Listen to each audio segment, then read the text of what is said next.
My name is Chris Stubbs. I'm an instructional technologist here at Penn State, and I work as a part of Education Technology Services, which is Penn State's central university technology group. We sort of work with all different colleges and all different faculty members from all over Penn State to sort of try and put different instructional technologies into the classroom or explore new technologies and think about their educational use and see what we can do with it.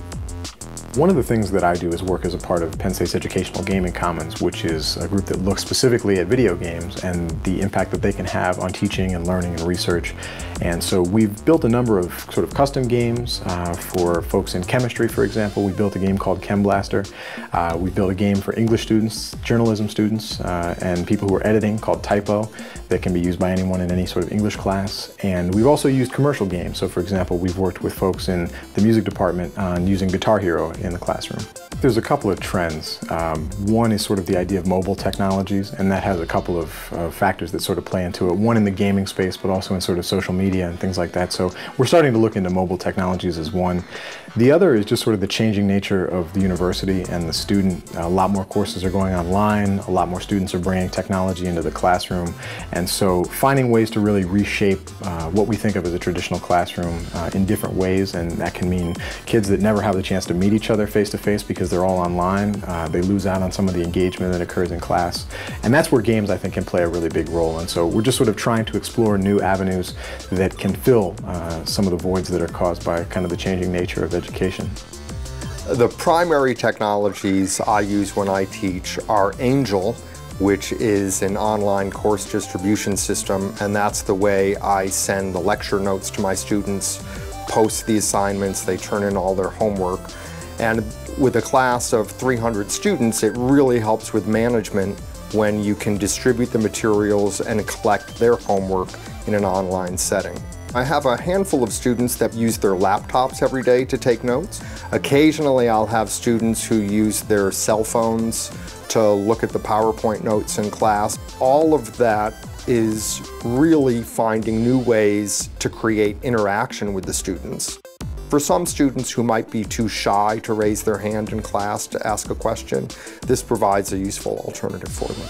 I use the PRS devices, clickers, during my class to take attendance and also to ask questions during class to test whether or not the students are understanding the material. Software on my laptop receives these responses over the course of the lecture, and then I assign participation credit at the end of class for their responses. It used to be that before this semester I gave all of my exams in just hard copy, multiple choice format. But now I administer the exams through Angel at the Pollock Testing Center. Across the 2 semesters we use different approaches. Twitter, there are times it's generally always on, as we know, so that the students can tweet all the time, but there is something about making a spectacle of it. So when we project it live in class, it allows us to, 1, increase participation, 2, to allow students to see how their feedback is contributing to the class, students to engage each other in dialogues, really interesting things that have happened with Twitter allowing students to bring up points that weren't raised by me in lecture or weren't raised by our class discussion, and allow other students to debate, argue, or expand that dialogue. I think it's inevitable that it's going to become more a part of the university setting. I think people will go kicking and screaming into the future. I think students may or may not be excited by it. I think we're working that out now. But I think the more you can explore and make it exciting not only for yourself but for the students and have a more conducive sort of engagement, I think the better it is for everybody. It's nice to see professors getting involved with technology in the classroom. Have you used technology in the classroom, Brock? Yeah, last semester I used the clickers in a big lecture hall, and it just made the class run more smoothly, so the teacher didn't have to pass around a piece of paper to all 300-some students. We could just log on real quick, and then he would know who was there, and we could actually participate in the lecture.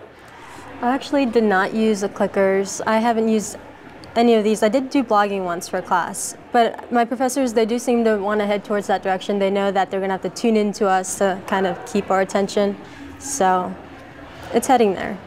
Still to come on We Are the Millennials, we see what Penn State is doing to go green, and we take a look at millennials in the kitchen here on We Are the Millennials.